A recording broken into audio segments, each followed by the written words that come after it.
And we're not sure who it was at this point felt like the rest of us here that this was going too far, it was getting dangerous, and there was going to be problems in the future. It had to be brought to a stop. The project had to be crashed. And the most effective way to crash it was to make something hungry that would cause them to panic. Throw them into a panic. Information that someone was tapped on the shoulder somehow and did some business to do this. Some information was passed along. You know, you wonder if you worked there at all or not, but you have been living with your folks a long time, don't they know? Did you ever ask them what you were doing in these time periods? He had no time loss. They returned him immediately after. Just before it happened. Yeah. Before it happened. So he was never gone. Even though he could have been out looking for himself. I came home from work so freaking tired. He essentially lived a couple of years in 1 year. Yeah. How do you make a living normally? I mean, they stay outside of this project. As a microwave engineer. And you're still getting a check Oh, and paycheck or whatever. I come home from work. I felt like I'd worked 20 hours, 10 hours, 20 hours, anywhere in there. Even more. And since about 83, I haven't had that. Since 83, I've been fine. But from about 75 until 83, God was I tired. But I wouldn't remember any of it because they would bring me back to milliseconds before I left and it'd be a closed loop. But the experience and the education would come through. That's why I went into metaphysics. But this other project, I was heavily in metaphysics. Originally, before that, I was a nuts and bolts electronics type person. I didn't even metaphysics. That was my reaction. Yeah. But this is for idiots type yeah. thing. Well, because I've done so much in this other function, it's still enough filtered through that I developed an interest in this, what you want to call this life, if you want to say, of metaphysics. And that was their downfall. Because it was that made me conscious of what was going on at Montauk was the source of these interfering signals. Of course they were interfering signals.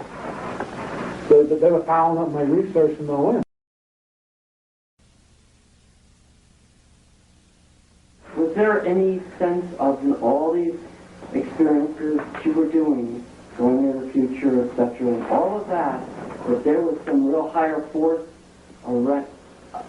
there was a higher force that existed who sort of was more in control than people were at the station? You know, people have their little kingdoms and they think that they rule the world in a sense, but as you were going through the experience, do you sense higher forces, much higher forces, that really have something to do to say about destiny and how things go on this planet?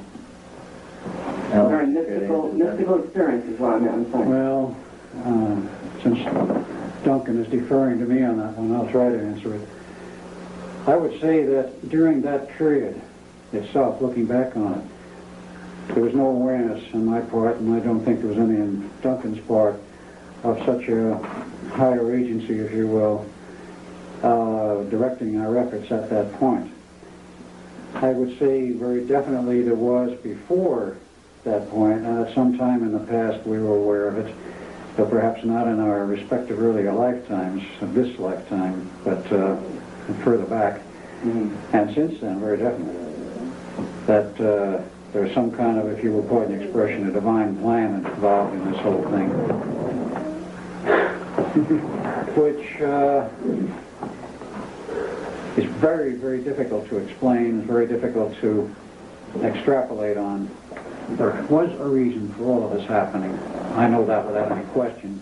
What that reason is still not clear. And I think Duncan would agree that, yes, he knows that there was some kind of a reason for it. Preston would probably agree with it. And he's looking at it from the mathematical, the nuts and bolts end of it to try and come up with a reason.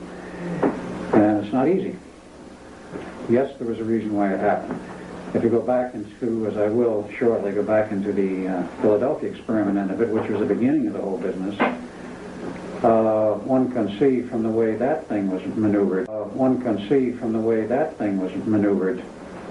that there was a higher hand of some kind involved in setting the whole thing up, because it would never have happened the way it did, unless two obscure dates, 40 years apart, coincided with two experiments.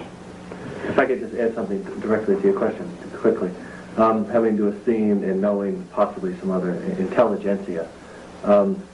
There's a function of the time tunnel where a person, or in my experience per se, it's the only thing I can relate to, when a person moves through a number of procedures, there's a point in maybe 2/3 down the tunnel as perceived where there's a very big thump.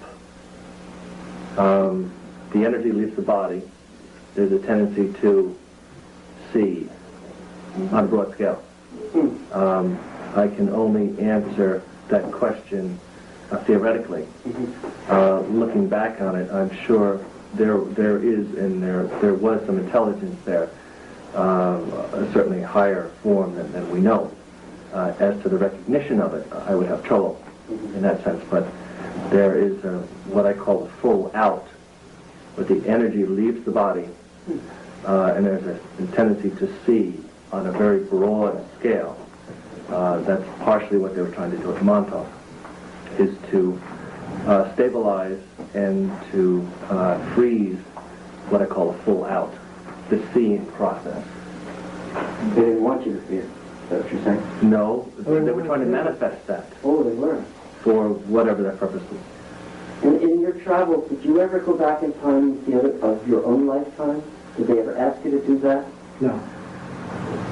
Because it would seem to me that you could do that. You could, but it would be theoretically. Yeah, you wouldn't be in your interest. No, but I just wanted to say for asked you to.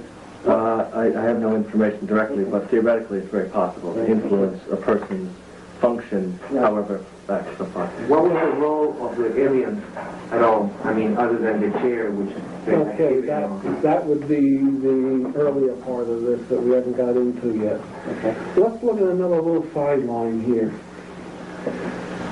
What was done, one of the cute little trips that they made was they made a trip from 83 back to 63 to install him in a new body. That's all I knew of it, that they installed him in a new body. I don't know why, but Al could of course tell us why. Yeah. I think this would be a good time to, let's go in and discuss the Philadelphia experiment. Why don't I first give like a general overview of what they did technologically? Can we take 5 or 10 directly? Sure. Is that adequate? Yeah, let's take a break. Yeah, let's take a break. Great, please. Thank you. Dodge Caravan before the front got broken. Backed up to the main door in the back of the big building. This is the main radar building. This really, we should go to this picture later. That's essentially what it is. All I know is what I got here. I don't know what the deal is. All right, let's go to the next picture. Is out of focus. This is leaving the site. Of course, there's my car again. And the red building is one of the old leftover radar buildings that they didn't use. The round things, we don't know what the hell the round things were. In Mary? The street coming out. Okay. That's the back end of the main antenna. This thing is an antenna which is roughly 300 foot by 200 foot. And that tower that goes this way, the gain horn is mounted on. That's the omnidirectional antenna. And the little thing on top is shaped like that is the IFF antenna. They didn't use the IFF. Is this for the project? Yeah. This is the transmitter? This is the transmitter. You're looking at the transmitter. Like anyone that has any sensitivities, this is a full shot of the building. Anybody that has any sensitivity can probably feel the energies coming off this picture. This is a fallen tower, or We have an extra tower. Do we have a pointer for him so he doesn't have to point something, a stick or something? Oh, yes. We have a... Oh, okay. Here it is from the pointer comes. This is going to be a ride using the fireplace. This is 1, 2, 3, 4, 5.